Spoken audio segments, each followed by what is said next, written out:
साहेब आज बारामतीमध्ये आला, काय दौऱ्याचं प्रयोजन? आज बारामतीमध्ये आलोय मी.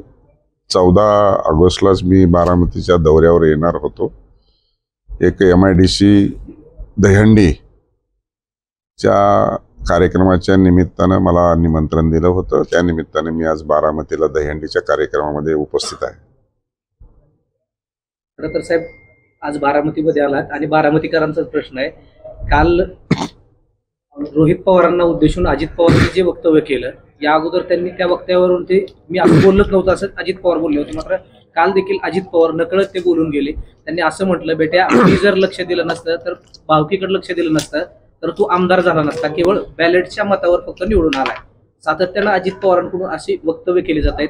तुम्ही देखील त्या संदर्भात अगोदर बोलला होता, मात्र सातत्यानं पुन्हा तेच वक्तव्य त्यांच्याकडून केली जात आहेत. विधानसभेच्या निवडणुकीच्या नंतर निकाल लागल्याच्या नंतर दुसऱ्या दिवशी अजितदादांनी सातारा येथे यशवंतराव चव्हाणांच्या समाधी स्थळावरती प्रीतिसंगम येथे वक्तव्य केलं की बेटा मी आलो असतो तर तुझं काय झालं असतं. त्याच्यानंतर मी सर्व मीडियाला त्या संदर्भामध्ये प्रतिक्रिया दिल्या आणि त्यांनी मीडियाला प्रतिक्रिया दिल्याच्या नंतर तिसऱ्या दिवशी 26 तारखेला मी असं बोललोच नाही म्हटले. आणि पुन्हा एकदा काल ते 16 ऑगस्ट 2025 रोजी पुन्हा एकदा त्यांनी कबूल केलेलं आहे. त्यामुळं अजितदादा राहून ह्या शिळ्या कडीला का उतू आणतायत आणि सारखे का कबुली देत आहेत, हे आता महायुतीतले घटक पक्षाचे ते सर्वोच्च नेते आहेत एका पक्षाचे आणि राज्याचे उपमुख्यमंत्री आहेत. त्यामुळं आता त्यांनीच ही गोष्ट का त्यांना पुन्हा ह्या गोष्ट गिरवावी लागते आणि ती सांगावी लागते, हे जास्तीचं विस्तृत स्वरूपामध्ये आणि तपशीलवार हे अजितदादाच याबद्दल सांगू शकतात. खरं तर अजित पवारांनी ते वक्तव्य केल्यानंतर इंदापूरमधले भाजप कार्यकर्ते आक्रमक झालेत.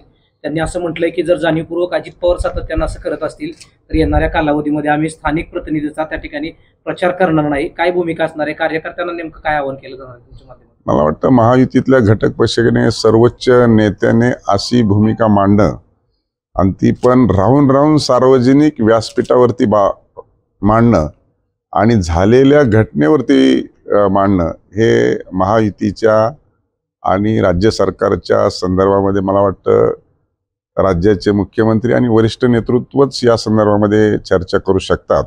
त्यामुळं मी याच्यामध्ये सफर झालेलो आहे आणि माझ्यावरती ही घटना झालेली आहे. त्याच्यामुळे मी अधिकचे याच्यावरती काही बोलू शकत नाही. शेवटी त्या सगळ्या विषयाचा मी बळी ठरलेलो आहे. 622 मताच्या फरकाने माझा पराजय झालेला आहे आणि वारंवार अशा पद्धतीचं वक्तव्य करून ते टॉर्चर करतायत किंवा सातत्यानं नाउमेद करण्याचा जो प्रयत्न करतायत, तर कुठेतरी महायुतीच्या अंतर्गत वरिष्ठ नेतृत्वाने या संदर्भामध्ये चर्चा केली पाहिजे. दादांच्या वक्तव्यावरून तुम्हाला वाटतंय का खरंच दादांनी मदत केली असेल? कारण 2 वेळा झालं वक्तव्य ते राहून सांगतात मी मदत केली. आता मी कसं म्हणून नाही केली? ते त्यांनी सांगितलं पाहिजे केली की नाही केली. खरं तर गेल्या अनेक दिवसांपासून जे काही कृषी मंत्री पद आहे सातत्यानं वादाच्या भोवऱ्यात सापडतं. एकीकडे माणिकराव कोकाटे पत्ते खेळताना सापडले, तर दत्तात्रय भरणेंकडून आज अनावधानाप्रमाणे एक वक्तव्य त्यांच्या तोंडून गेलं. क्रीडा व अल्पसंख्याक खातं हे बरं होतं, त्या खात्याला जास्त त्रास नव्हता, आता मला त्रास घ्यावा लागतोय. सातत्यानं कृषी मंत्री पदाबाबत मंत्र्यांकडून अशी वक्तव्य केली जात आहेत. आपण त्याचा मीडियामध्ये विपर्यास करतायत. कोणताही अधिकारी बदलून गेल्याच्या नंतर नवीन अधिकारी आल्याच्या नंतर आपला पहिला अधिकारी बरा वाटतो. त्या संदर्भामध्ये आता शेवटी नवीन खातं आहे, शेतकऱ्याचं खातं आहे. आता समजून घेत आहेत, शेतकऱ्याच्या प्रति काम करतायत. ते स्वतः शेतकरी आहेत.